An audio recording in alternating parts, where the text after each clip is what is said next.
Alex, ready? Yep. Ann, ready? Opponents, ready? Judge, ready?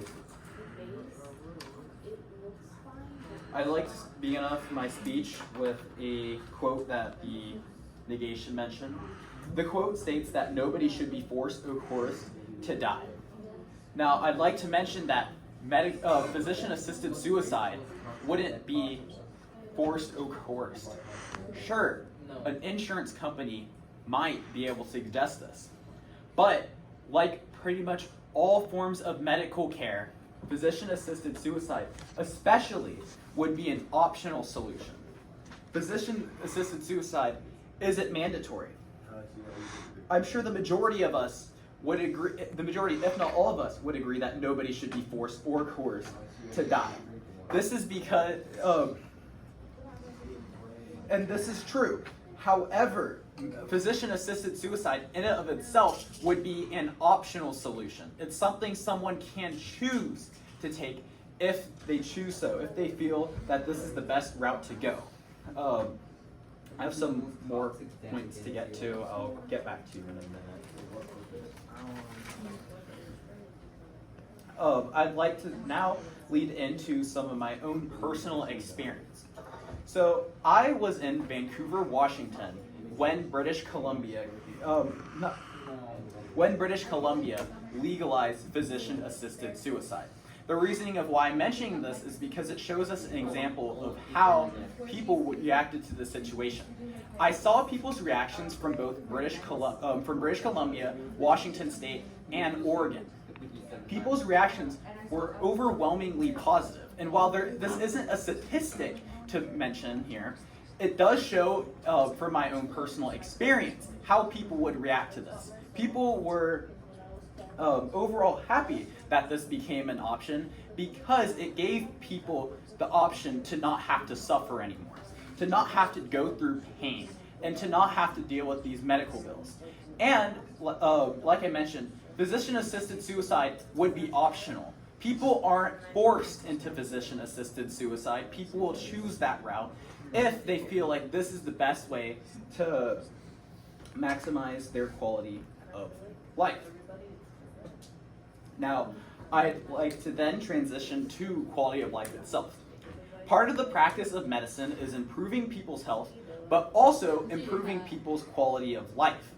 Now, it might sound redundant to say that medical-assisted suicide can improve the quality of people's life because it would ultimately end their life.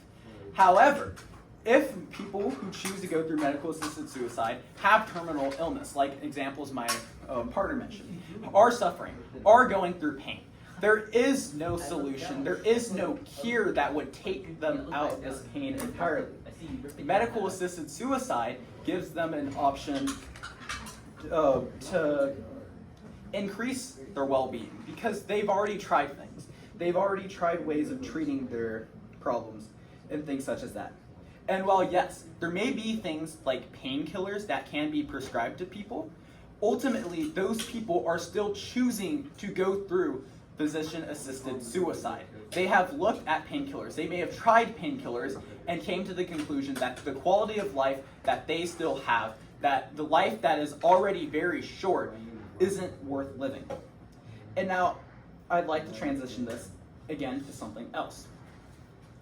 Given that physician-assisted suicide gives a more professional, a more formal way of suicide, people will still be able to commit suicide without the use of help of a physician, whether it be for medical reasons and such. This creates a larger shock with the family.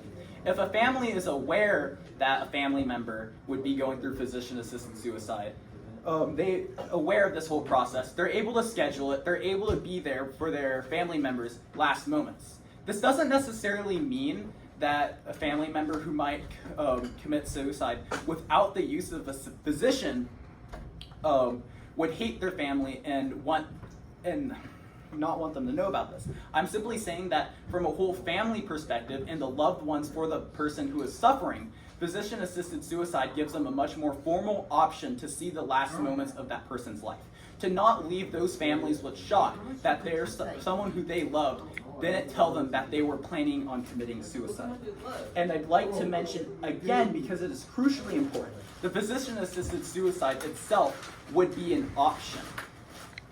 Now, I'd like to mention furthermore of this point of it being a more formal way to go out for a lot of other people.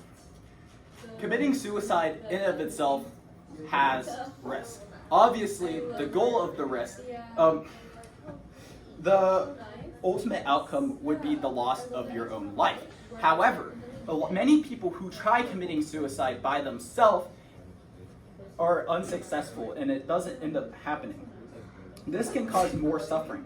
And if those people who are suffering with those terminal illnesses, going through that stuff without the help of a physician, if they tried going it by themselves, with having a family witness all of that shock of something happening, if they are unsuccessful, it creates worse problems. Medical-assisted suicide offers a painless solution for this, an option that's better for the family members of that person and the loved ones, as more people are knowing, hey, this is what the person I cared about wanted.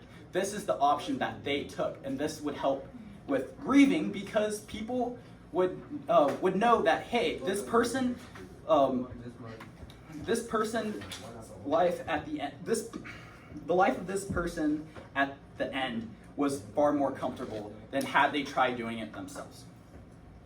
And while yes, people can continue to choose to live on with their life despite going through pain, despite going through hardships of, for example, terminal illnesses, and it doesn't even have to be that, it could be other things as well. Medical-assisted suicide is a far more ethical solution. I would like to mention that it is a common practice to euthanize dogs when they are at the end of their life and when that they are suffering. Now, I'm aware that obviously dogs and humans are different, but I'd like to mention why people decide to go through this. People decide to euthanize their dog because they know their dog is suffering. They know that there's nothing else that they can do. The best thing that they can do for their dog that is suffering is to make sure that their suffering could be ended, to make sure that they don't have to live through suffering anymore.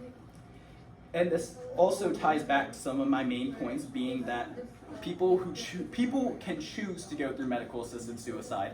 It would ultimately be better for the family members and the loved ones, as it causes less shock and people are be able to be there for that person's last moments in their lives.